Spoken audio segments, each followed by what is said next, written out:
Hey everyone, welcome back to FT News. I'm Myra. And Obsession might honestly be one of the most disturbing psychological horror movies of 2026. Not because it relies on non-stop jump scares. Not because of monsters hiding in dark corners. But because underneath all the supernatural horror, the movie is really about something much more uncomfortable. Control disguised as love. And by the end of the film, that idea becomes absolutely terrifying. So let's break down the ending of Obsession, what really happened to Nikki, what the One Wish Willow actually did, and why the movie's final scene is way darker than it first appears. Massive spoilers ahead. So Obsession starts with Bear, played by Michael Johnston, secretly in love with his longtime friend Nikki, played by Ann Navarrete. Bear clearly wants more than friendship, but he's too afraid to tell her directly because deep down, he already suspects she probably doesn't feel the same way. That fear of rejection becomes the entire reason the horror begins. Instead of accepting reality, Bear buys a creepy novelty item called the One Wish Willow from a strange occult-style shop. And during a frustrated moment, he makes the wish that Nikki would love him more than anyone else in the world. At first, it feels almost sweet. Nikki suddenly becomes affectionate, attached to him, protective, obsessed with spending time together. Bear finally gets the relationship he always wanted. But almost immediately, things start feeling wrong. Very wrong. Nikki stops behaving like herself. She stares at him while he sleeps. She refuses to leave his side. She reacts violently whenever he creates distance. She begins having horrifying emotional breakdowns. And the movie slowly reveals something terrifying. This is not normal love at all. One of the smartest things Obsession does is trick the audience early on into thinking this is a classic, be careful what you wish for story. But the deeper truth is actually much darker. The One Wish Willow did not simply make Nikki fall in love with Bear. It essentially destroyed her free will.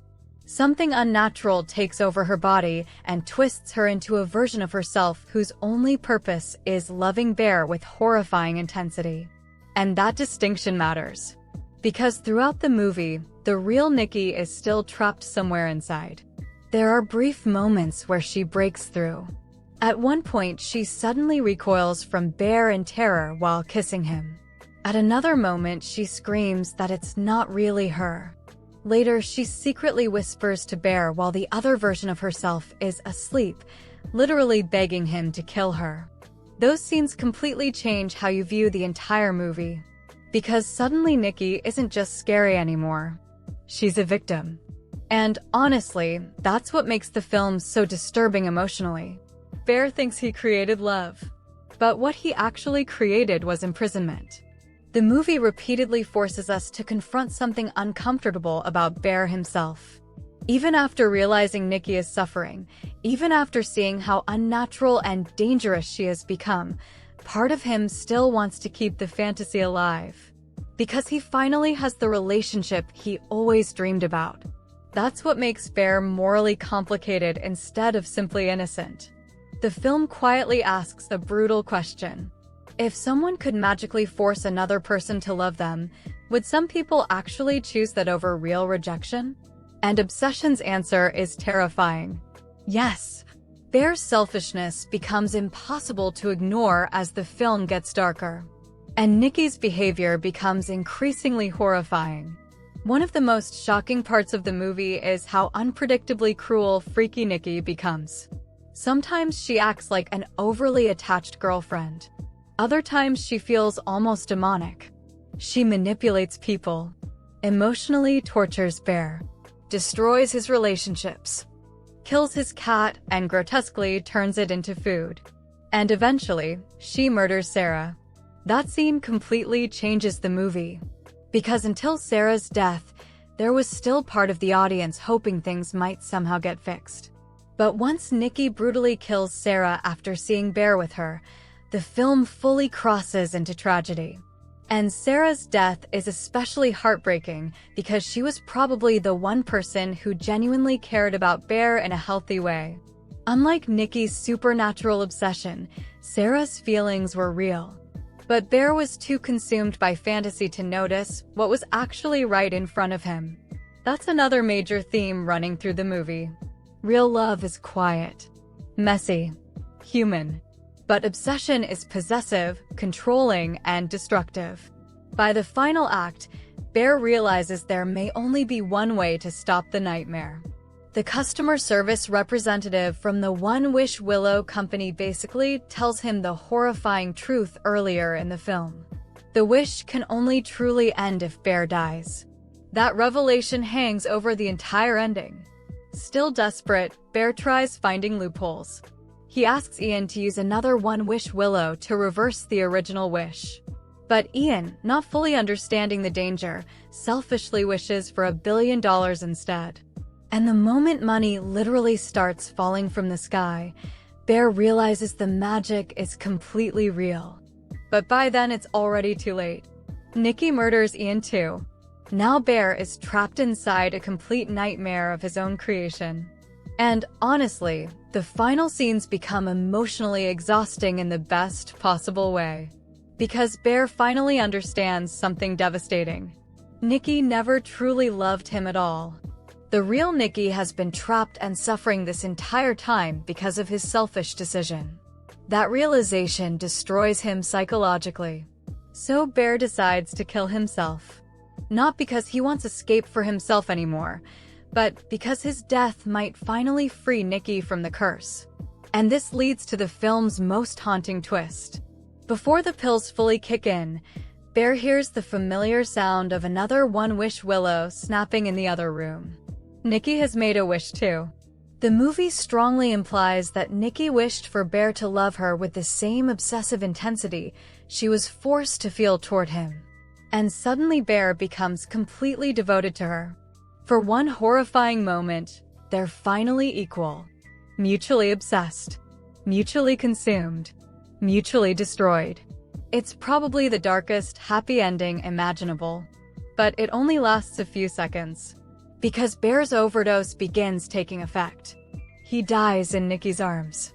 And the second he dies, the curse finally breaks.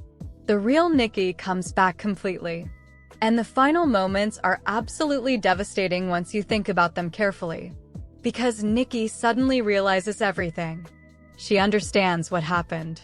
She remembers the murders. She remembers the violence. She remembers being trapped inside herself, unable to stop any of it. And now she has to live with all of it. That final scream from Nikki is probably the most horrifying moment in the entire movie. Not because it's loud, but because it's genuine pain.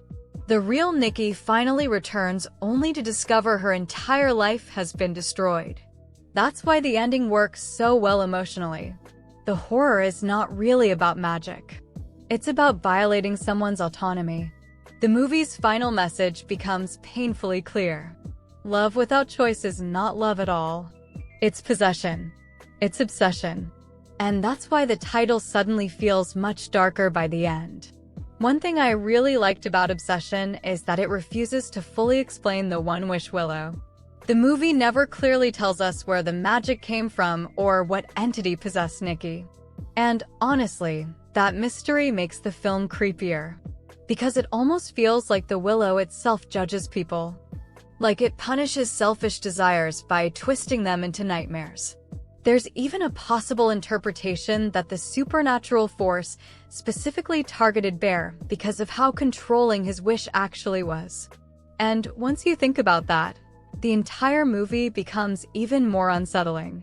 Because Bear never wished for Nikki's happiness. He wished for ownership of her feelings. That's the real horror. Performance-wise, Navarrete absolutely carries huge parts of this movie. The way she shifts between vulnerable, terrifying, heartbreaking, and completely unhinged is honestly incredible. Some scenes make you afraid of her. Other scenes make you feel horrible for her. And balancing both emotions at once is really difficult in horror movies like this. Michael Johnston also does a good job making Bear feel sympathetic early on before slowly revealing how selfish and emotionally immature he actually is underneath everything. The movie constantly forces the audience to wrestle with conflicting emotions toward him. And that moral discomfort is exactly why Obsession sticks in your head afterward. Overall, I'd give Obsession an 8.5 out of 10. It's disturbing, emotionally brutal, creepy, unpredictable, and way smarter than it first appears. The movie takes a relatively simple concept and turns it into something genuinely haunting by the end. And honestly, some scenes are probably going to stay in people's heads for a long time. Especially that ending. This is Myra from FT News, signing off.